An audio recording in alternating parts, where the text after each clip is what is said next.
Hello, today we are recording physical and chemical changes experiment. First, we will look at physical changes. First, we will have some water and we bring it to boil. In order to do it, we need to turn this dial all the way up to speed up the boiling process. So now the water is boiling. We will put our watch glass on the top of this and see what will happen. Let's take the watch glass. Now let's take some ice and put in our beaker.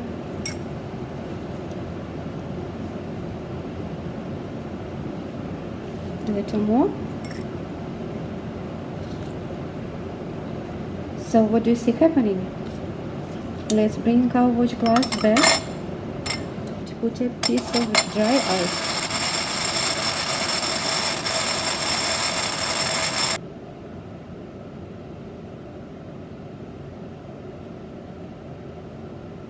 So now we need to add about 1 ml of deionized water.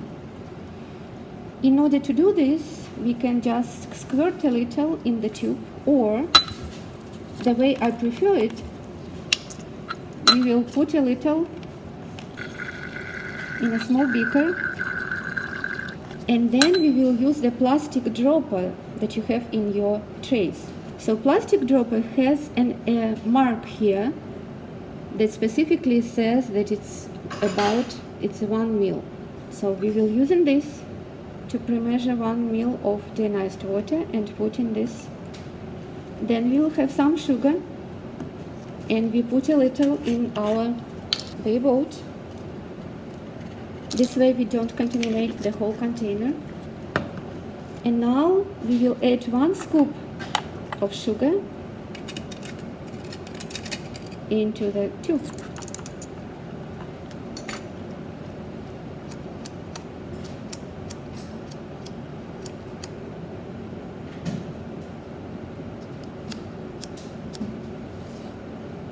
Now we have another 1 ml of water, add to the tube, and then we use universal indicator and add 1 drop of it.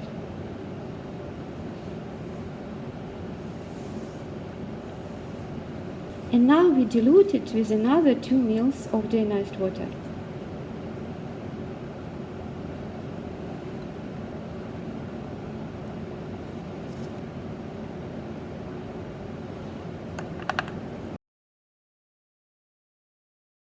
So in this part we need to use our Bunsen burners. So we open the gas valve that actually allows us to regulate for this particular burner intake of gas. Then we use this part to regulate the intake of oxygen. Do you see that the blue cone is going bigger and smaller? So now we are taking the sugar that we already have in our whey boat. We used it before, and we scoop a little and put it in the flame.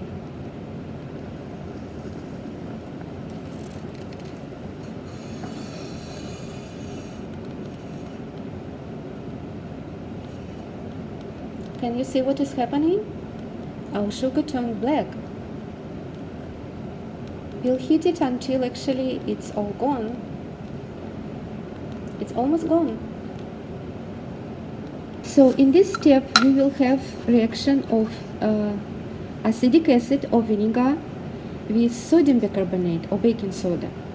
So first thing that I will do, I will take my container with 0.1 molar of acetic acid, and I already have a beaker that I labeled as a vinegar or acetic acid, and I will pour a little here for me to use, and then I can share, if I have any leftovers, with other students. This is the common practice that you will be following when you are dealing with any liquid chemicals. So now, again, I just need to pre-measure 1 ml of vinegar and I put in my clean tube, and then I will have a sodium bicarbonate that again we will put in a clay boat a little.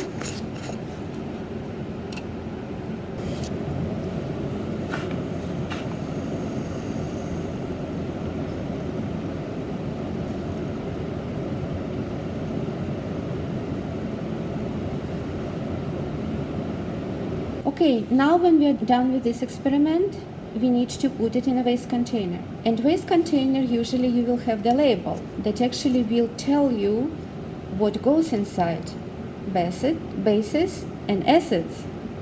So this is basically acid or base because it was already almost neutralized. And the container is always closed. You need to open it, pour your waste and close it back. So in this part of experiment we are going to see what is happening when we combine acetic acid with sodium hydroxide. So I already poured a little of vinegar in this beaker and I have a little of sodium hydroxide in this beaker. Let's take our vinegar and I'm adding 1 ml of it in this tube, and I will add 2 drops of universal indicator,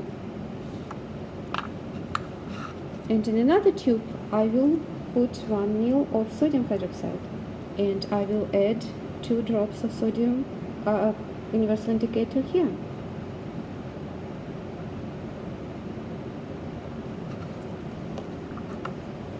So this is how they look. This is the color. Now we are mixing. We are putting vinegar into sodium hydroxide.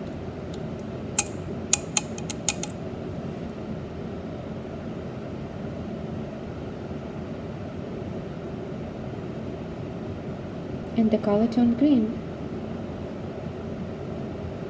So this is how these tubes.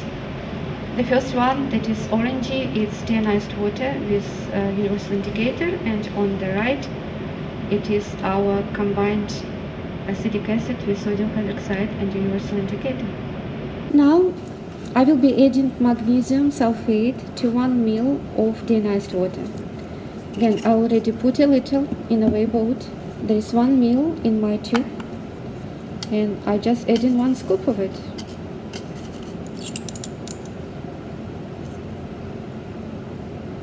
And wait until it dissolves. So now I will take sodium hydroxide and add 20 drops, or it's the same that 1 ml of sodium hydroxide to our diluted dissolved magnesium sulfate.